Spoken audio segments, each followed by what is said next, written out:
काला साया। यूं तो बनारस घाट अपनी खूबसूरती के लिए बहुत प्रचलित है, पर घाट के किनारे कई राज लिए बैठे हैं।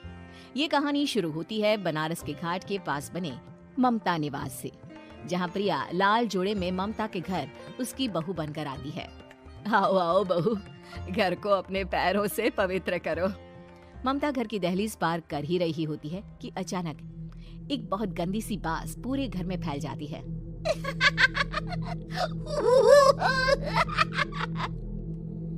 ये बदबू और ये आवाजें, ये कौन हंस रहा है माँ?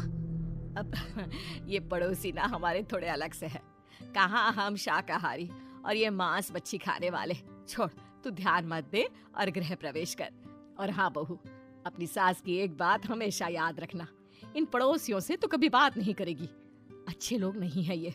अपनी सास की ये बात मानेगी ना बेटा? हाँ माँ, जो आपकी मर्जी, मैं उनसे बात नहीं करूंगी। अगले दिन प्रिया अपनी पहली रसोई बनाने रसोई घर में जाती है। ये छोक की बात तो नाक में जा रही है। एक काम करती हूँ, खिड़की खोल देती हूँ। प्रिया खिड़की खोलने जाती है। इतने जाले, लगता है इस खिड़की को कभी खोला ही नहीं गया। पर ऐसा क्यों? ओह, नॉनवेज की स्मेल आती होगी ना। 2 मिनट के लिए खोल लेती हूँ, फिर बंद कर दूंगी।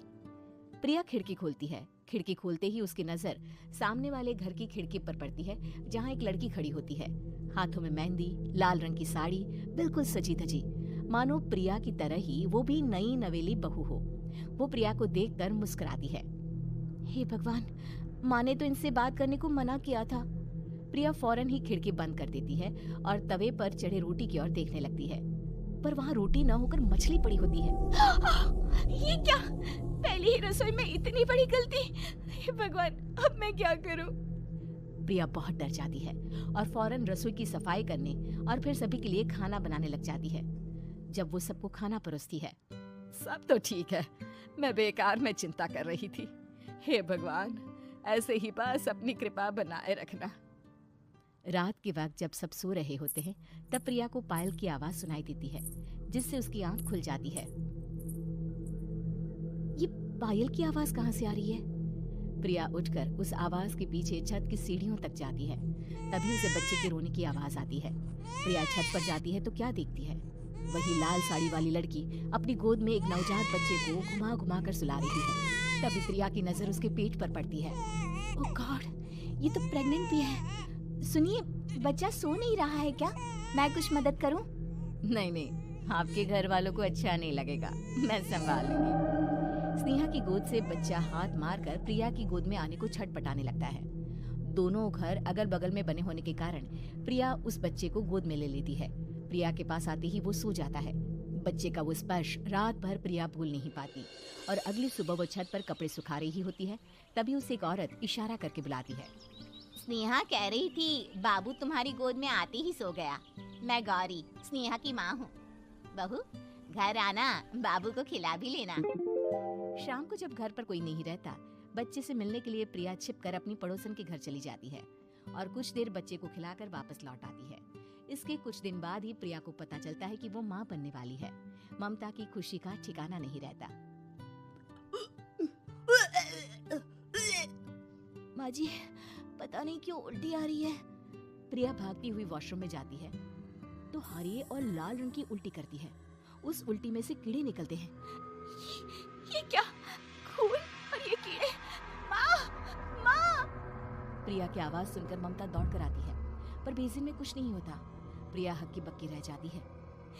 ये सब क्या हो रहा है? प्रिया घबरा जाती है और अपने कमरे में जाकर सो जाती है। डर के कारण वो इतनी थक जाती है कि उसकी आंख लग जाती है। तब उसे ऐसा लगता है उसके पेट पर मानो कोई बैठा हुआ हो। कौन हो? प्रिया के पेट पर एक 5 महीने की बच्ची बैठी हुई थी, जो बुरी तरह जली हुई थी। माँ, तुम ही मुझे लाई ना अपने पेट में? मैं तुम्हारी माँ नहीं हूँ। कौन हो तुम? माँ, देखो मैं जल गई बुरी तरह से। 6 महीने पेट में रहने को भी मुझे नहीं मिला। सहला दो ना माँ। बचाओ! बचाओ! माँ! ममता दौड़कर कमरे में आती है। प्रिया की बातें सुनकर वो सब समझ जाती है। तू कहीं बगल वाले घर में तो नहीं जाकर आई ना बहू? मुझे माफ कर दो, मैं गई थी माँ। उस घर में सब मरे हुए हैं बहू। कई साल पहले स्नेहा उस घर में बहू बनकर आई थी। कुछ ही दिन में वो एक बच्चे को जन्म देने वाली थी। पूरा घर बच्चे के आने की खुशी में खोया था कि एक दिन अचानक उस घर में आग लग गई। सब बुरी तरह जलकर मर गए। गौरी आज भी दादी बनने का इंतजार कर रही है और इसीलिए स्नेहा ने अपना अजन्मा बच्चा तुम्हारी कोख में डाल दिया।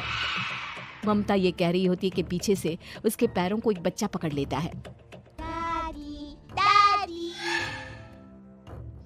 माँ, स्नेहा की गोद में यही बच्चा था। ये बच्चा कौन है फिर? तेरी मौत है। तेरी भी दादी। जिस चीज का ममता को डर था वही हो गया। ममता निवास के ऊपर मौत ने चादर बिछा दी थी।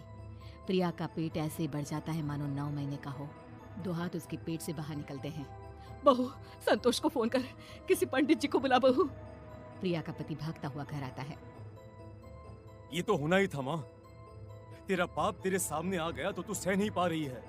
स्नेहा घर में आग लगी नहीं थी, माँ ने लगाई थी प्रॉपर्टी की लालच में। और वो बच्चा मेरी पहली पत्नी का बच्चा है, मेरा बेटा, जो कि उस आग की चपेट का शिकार हो गया था। मैंने तुमसे ये सब माँ के कहने पर छुपाया था।